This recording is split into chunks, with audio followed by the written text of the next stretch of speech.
எப்படி மானமுள்ள மனிதனாக, அதுவும் தன்மானமிக்க தமிழனாக இருக்க முடியும்? புதுச்சேரியில இருக்கு, கேரளாவில் இருக்கு, ஆந்திராவில் இருக்கு, கர்நாடகாவில் இருக்கு, எல்லா மாநிலங்களிலும் இருக்கும்போது என் நிலத்தில் ஏன் தடை? ஒரே காரணம் தான், என் உடன் பிறந்தார்களே. எந்த மாநில முதல்வருக்கும் சாராய ஆலைகள் கிடையாது. தமிழ்நாட்டை ஆண்டவர்கள், ஆண்டு கொண்ட இருப்பவர்களுக்கு சாராய ஆலைகள் கணக்கில்லாது.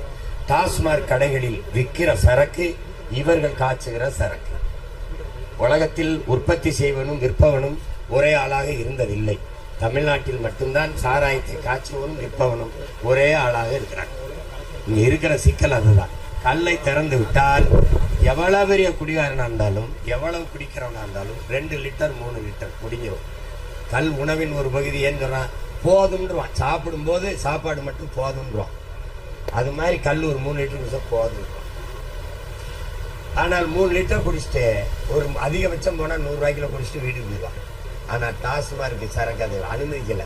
நீ 100 ரூபாயோட வீட்டுக்கு போறியா? இங்க வா, பொண்டாட்டி தாலியா இருக்குன்னு ஆக்கா அப்படின்னு சொத்த வைக்கணும்ல, வா. குடிச்சு குடல் செத்து சாகிற வரை விற்பான். இவர்கள் அந்த கடையை திறந்து வைத்திருக்கு. அதுவும் பெரிய வியாபாரியே சொல்கிறார், போதையின் பாதையில் செல்லாதீர்கள். உங்கள் அப்பா நான் சொல்லுவேன், போதையின் பாதையில் செல்லாதீர்கள். அது நான் உங்களுக்கு சொல்கிறேன். ஏன் உங்கள் உடலை கெடுத்துக் கொள்கிறீர்கள்? அது கடை வைக்கிறது, அது நான் தான். மலர் மாலைக்கு கழுத்தை நீட்டுவதை போல மரண கயிற்றுக்கு எவன் துணிந்து கழுத்தை நீட்டுகிறானோ அவனே உண்மையான வீரன்.